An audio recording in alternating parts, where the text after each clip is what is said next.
Hi, Eric Bailey, Eli Letterman, talking Oklahoma sports. Eli, how you doing today, man? I'm doing well. I just got back from Norman. We talked a little bit. I was at sort of this NIL summit featuring Joe C., Porter Moser, KJ Kindler from the gymnastics program. Athletes were there, local business owners were there. So I've had already a full day, and now I'm on here with you, and we got plenty to talk about today You on the didn't OU sign a front. you didn't sign a deal today, did you? I didn't, unfortunately, no. But I can say there were plenty of interested parties. Maybe someone wants to sponsor us. That might be in the cards. We are always out looking for sponsors. So if you're Hey, if listening you're to this out today, there, hey, email, text, tweet. Me and Eli, we'll talk. We'll definitely talk. We're free agents right now. there we Uh, go. Busy time. A lot of sports kind of going against each other. We're never going to stop talking about football. We got basketball, we got softball, we got baseball, we got gymnastics. It just goes on and on. So we're in the heart of the winter or the spring semester just starting up. But let's talk basketball first. Tough night last night. This is Wednesday afternoon when we're talking about this. Just a tough night for the Sooners against a TCU team. I mean, we saw what they did up at Kansas last weekend, and they kind of carried that over to this against the Sooners at home in Fort Worth last night. Well, it's something of a sequitur. At this event I was just attending were Porter Moser, Grant Sherfield, and Jalen Hill, who I felt for them because probably 14 hours ago they were at Schollmeyer Arena on the receiving end of the worst beatdown OU's taken this year. For all the debate about how OU has played, whether it was a non-con or now early in the Big 12 schedule, they haven't gotten blown out often. Last week at Oklahoma State was at the time the worst loss of the season, and then came last night. This is that Big 12 buzzsaw. We can debate now, I think, the depth of the conference. It seems like there's kind of a top pack separating itself, but TCU is very much so in there. And after thrashing Kansas at Allen Fieldhouse, they did the same thing to OU. I mean, the Sooners really just never got it going. And, whether it was, again, the rebounding, there were the turnovers from the jump. If you were watching that game, you just saw one team that really had its flow going. And TCU did it without Eddie Lampkin. He was on the bench, their big man, but they've got depth. Porter Moser talked about that depth beforehand. And then OU, just looked like a team that was out of sorts, really never got it going. I mean, CJ Nolan wound up being the leading scorer there with 11 points that kind of matched his season high. But it was another night where the Sooners just seemed really not up to it in the Big 12. Just a tough night. Was it 11-0 to start? Is that what the score was to start? Yeah, 11-0. I don't have the math in front of me, but I Yeah. think it was 11-0 in the first, before they scored in the first half, and then the second half I think was 7-0. So they, in the first 4+ minutes of each half, just dug a hole, and that does kind of bring us to something interesting. I think that the keen observer at this point, I don't know how many folks, I do know several folks who didn't even bother to turn it on last night. But if you've been watching the starting lineup has had this tendency to dig a bit of a hole.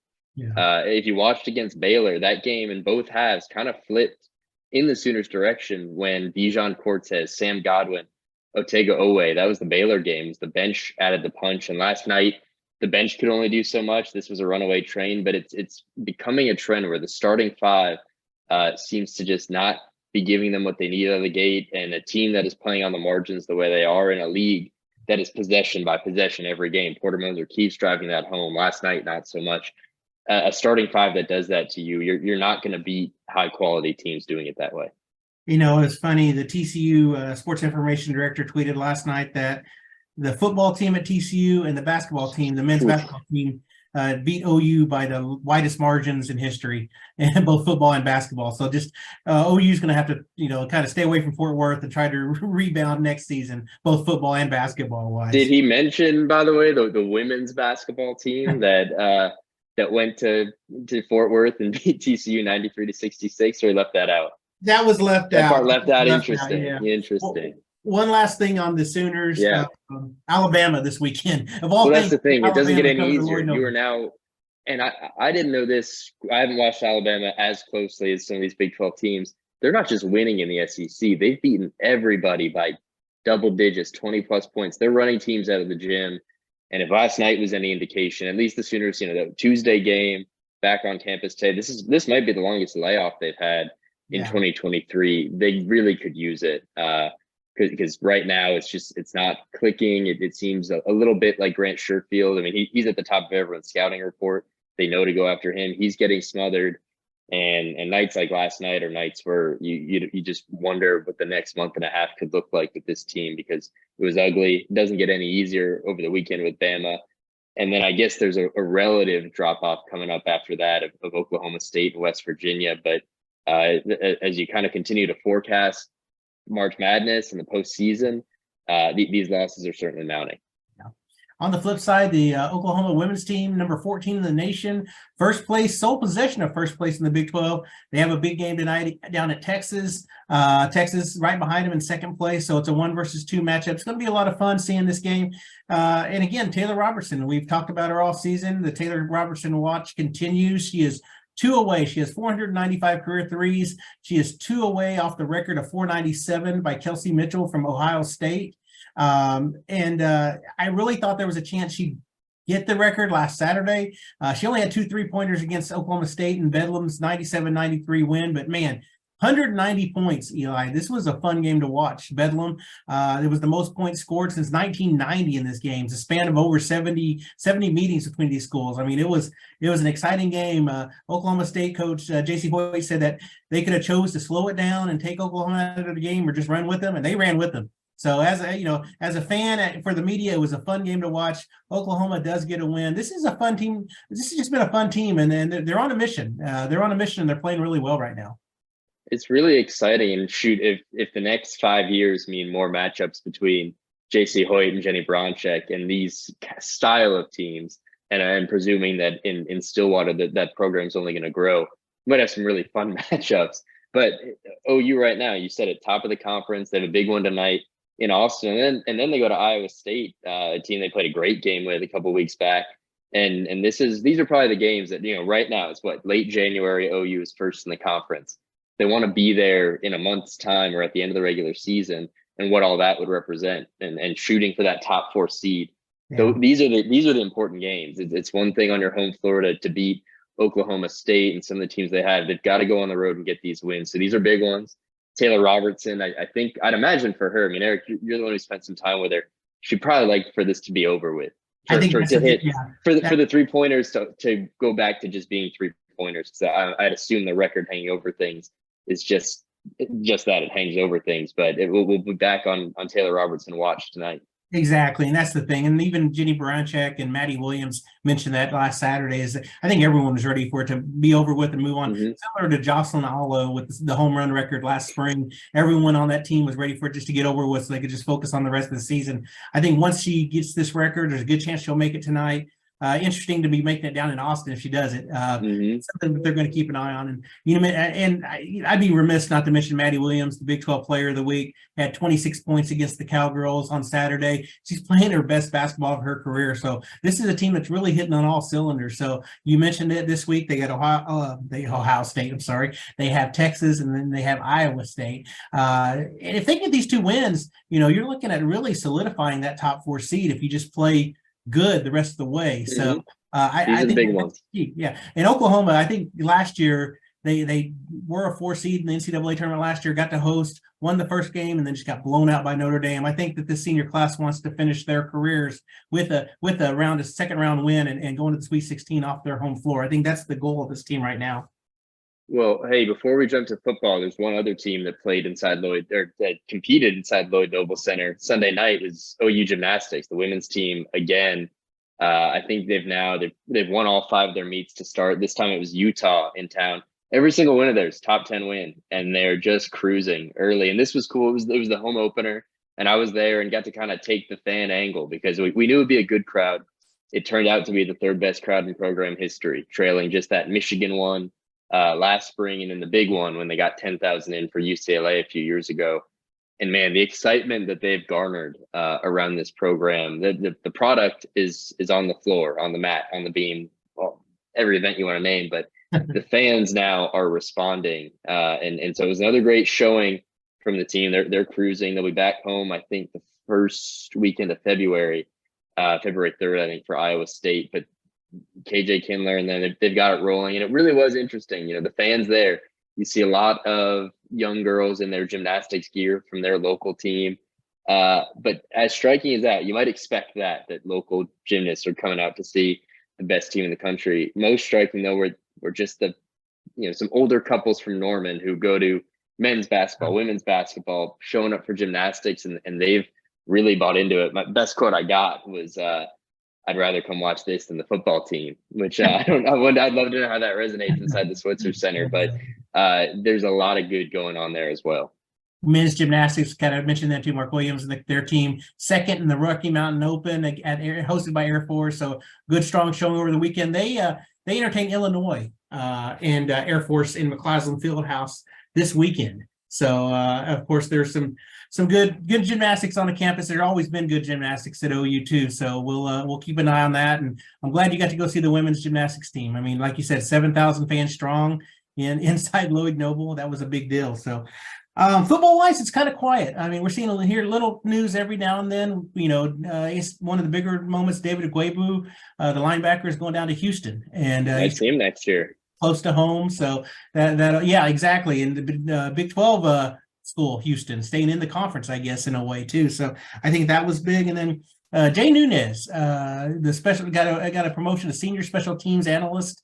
Got a nice pay raise too, Eli, $110,000 to $250,000, $250,000 a year. I got to get on the Jay Nunez plan. I know. We gotta follow Jay, Coach Jay. He really brought something that this program hasn't seen in a while, and that's just special teams that are making a difference. I mean, we look at their punt return average. They, on punt returns when they did take the ball back, they were averaging over 10 yards a gain, which is a first down. In the grand scheme of things, you want to average 10 yards on a punt return. That's a first down. You don't have to get on offense.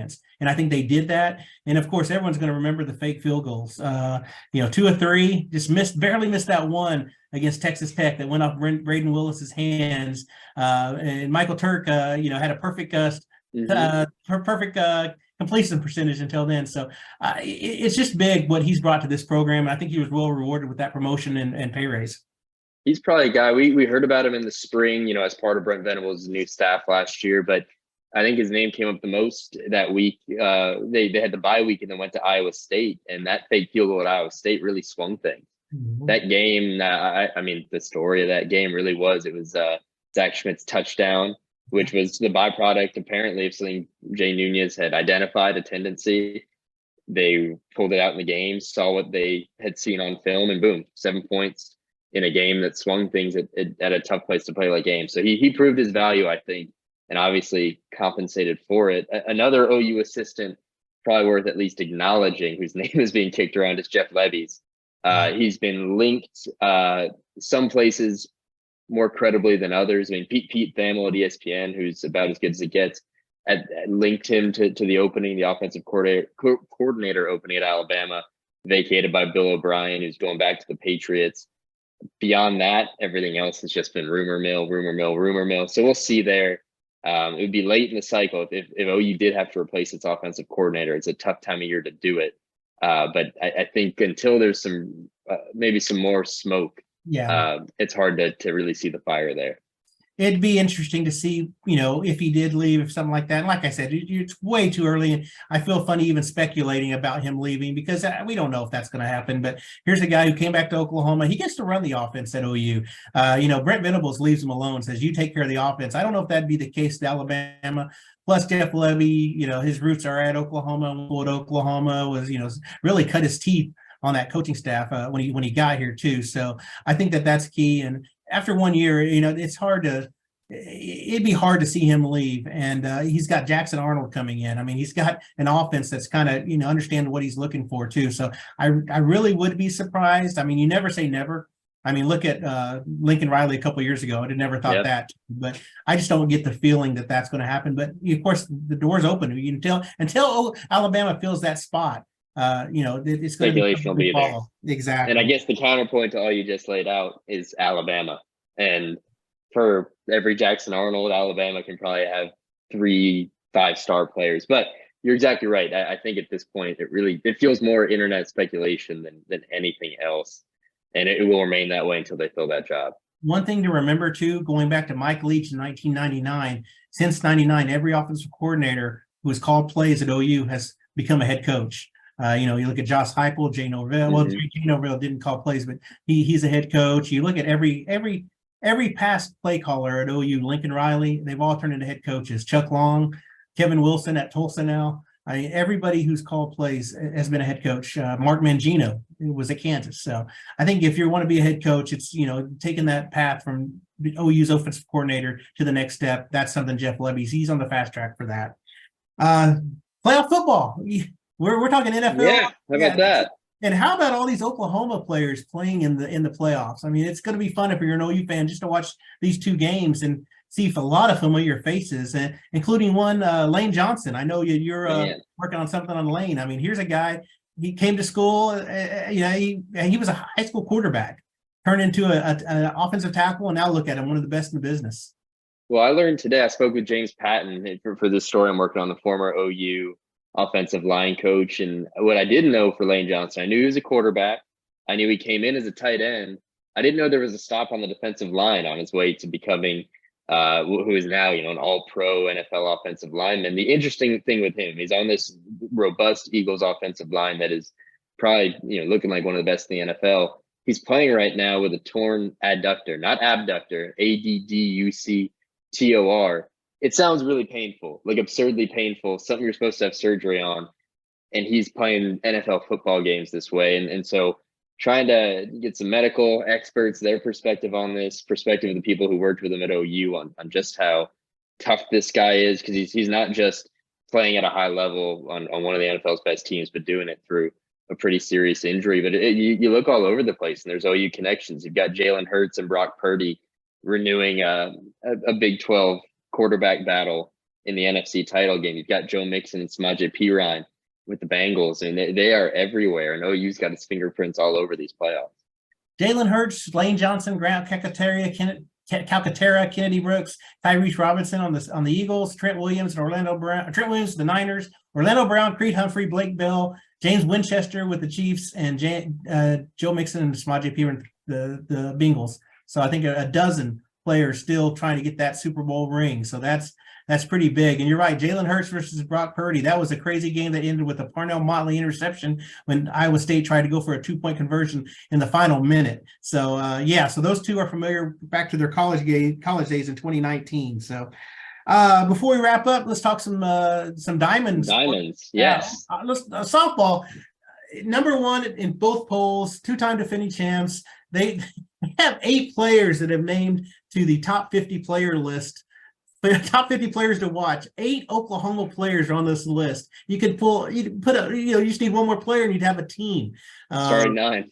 Haley Lee, Grace Lyons, Alice Storocco. I feel like all I'm doing is reading off names. Kinsey Hansen, Jada Coleman, Tiare Jennings, Jordy Ball, Cindy Sanders. They're all on the preseason watch list for top 50. So, all these players are replacing Jocelyn Allo, who won the award from last year. So Oklahoma softball, they start in a couple of weeks. They're ranked number 1 in a couple of major polls. They've been picked unanimously to win the Big 12.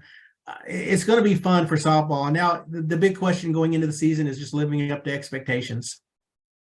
Yeah, I mean, I guess that's something they've gotten used to, because this has been the case each of the last few years, and there does not appear to be any signs of stopping them. What's of note in the state of Oklahoma is who's right behind them at number 2, Oklahoma State. And we know, kind of that next hurdle last year was Oklahoma State beating OU for the conference title, but didn't matter once we got back to OKC for the College World Series.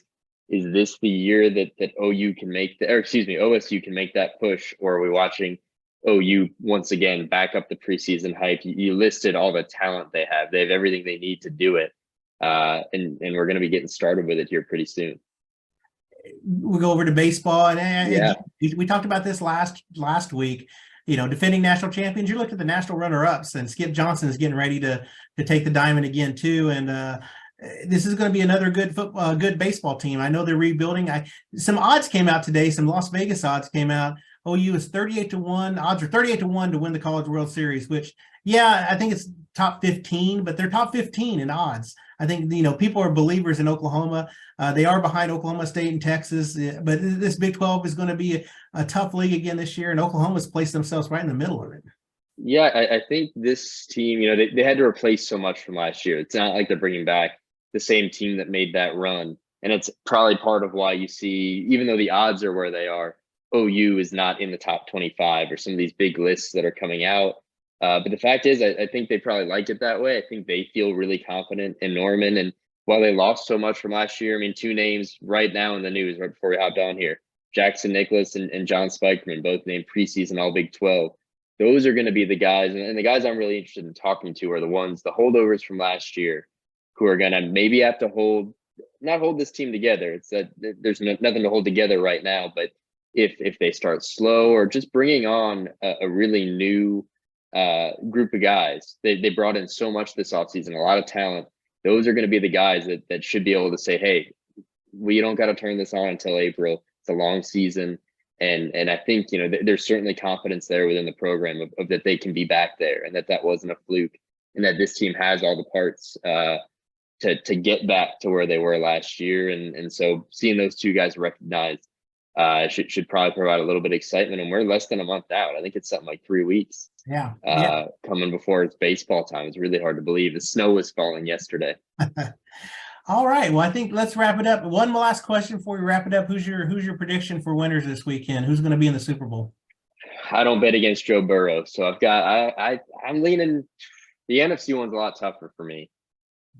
I like the Niners a lot. So I'm going to go Bengals Niners Super Bowl. That's my and hey, that would present us with the number 1 overall pick going up against Mr. Irrelevant in terms of the quarterback battle. You'd have him and Brock Purdy. I think that'd be pretty intriguing. What about you? It's funny. I'm going to go completely opposite. I'm going to the Eagles. I just think a lot depends on the health of just health wise. What's he going to be like? Can't think of his name now. Don't tell me Texas Tech, Patrick Mahomes. I couldn't think of Mahomes' name. I've already written him off. No, I just depends a lot on Mahomes' health. I really think that's the case, but I just like this Chiefs team overall, and I think Philadelphia is just a team of destiny with what they've done this year, and with who would have thought Jalen Hurts would be the NFL quarterback that he's developed into. I mean, yeah, we saw talent at Oklahoma, we saw talent at Alabama, but making that leap, you don't see it that often. But he's done really well with the Eagles, and man, for that city, I just love Philadelphia fans. They're nuts, and I would love to see them go and get to the Super Bowl too. So I'm going to go Philadelphia, Kansas City.